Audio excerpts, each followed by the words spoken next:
32,000 years ago, the first dog was domesticated. 30,000 years later, the first service dog was trained by a blind Austrian man named Joseph Reisinger. He trained his service dog so well that some people thought he was faking his disease. Now, I'm Megan, and my senior project was training a service dog. In fact, I have one here right now. Apple, come here! Come here, Apple! Hi! Apple's a Cavalier King Charles Spaniel, and she was originally being trained to be an emotional support dog. She's one of my favorites because she's always there for me when I need her. Now, my purpose and goal of the entire project was to be able to train a service dog myself, see how they were trained, and what all goes into making sure that a dog can be a service dog. My reasons for choosing this came on a personal level. For a while, I struggled with myself, and dogs were always there, and I always had the support of service dogs. When I needed them, they were there, and I was able to hug them, or cry on them, or just pet them. And I wanted to get to know the background of having these amazing dogs for me, and I wanted to be able to give back to my community in training my own service dog. First, I had to find a place that would accommodate a senior like me who had a busy schedule with extracurricular activities. The suggestion actually came from my AP Psychology teacher, Mr. Amin, whose wife trains dogs for a living. She recommended Freedom Service Dogs of America. Step number 2 was to contact Freedom Service Dogs by sending them an email, and within the day, the senior volunteer coordinator contacted me back saying he would love to meet with me. So the next day, I went down and had a discussion with him, and he placed me with David Neff, the coordinator of the puppy program. The next step was getting involved in the puppy program for hands-on experience with all these amazing dogs. The goal after that was to gain more experience through volunteering in their program.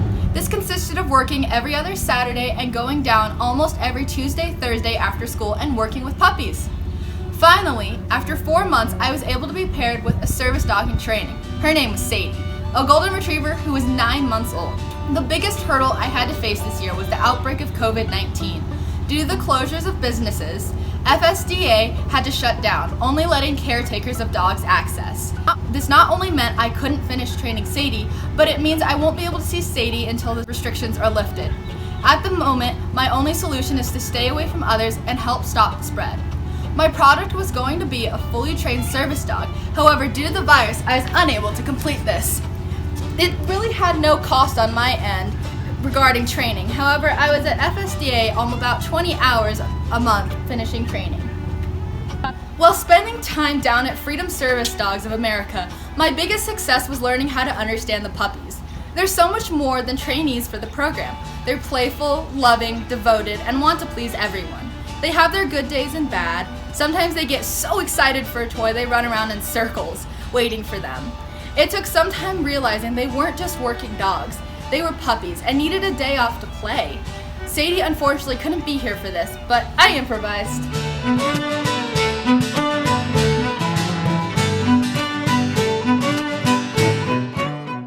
All the service dogs we train are trained with the most basic commands. For example, all of our service dogs are required to be able to walk next to us, knee height, and make sure that they are always together and they constantly look up at us. Another basic command that we train our dogs with is to be able to come to us. For example, Yalla, come here. There's Yalla. Another thing our service dogs have to be is adaptable. As you can see, Yami here is going to take a ride and he won't mind at all what he's doing. Good boy. Dogs are used for a wide variety of things, including search and rescue. They're actually trained to be in their harness as they are propelled down a mountain. As we can see here, Yama is tied up on his own little propeller. As he goes, he's going to stay calm and collected as he goes all the way to his destination to save people. Once he gets there, he'll be unclipped and he can help the search and rescue teams. I can't believe how much I learned this year, not only from other trainers, but from the dogs as well. I learned communication skills beyond those of talking with people. Communication that comes in the form of hand gestures, hugs, soft words, and small pats on the head. I found a way to help so many others as well as find myself in this journey. Sadie taught me patience, unconditional love, and sometimes it's okay to let the inner puppy out.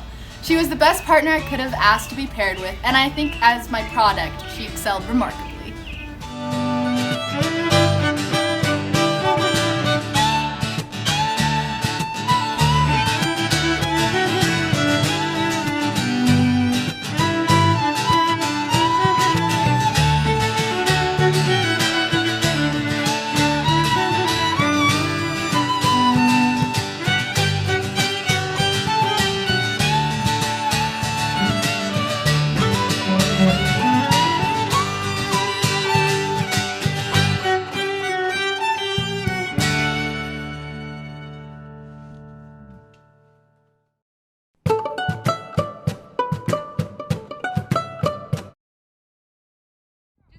Okay.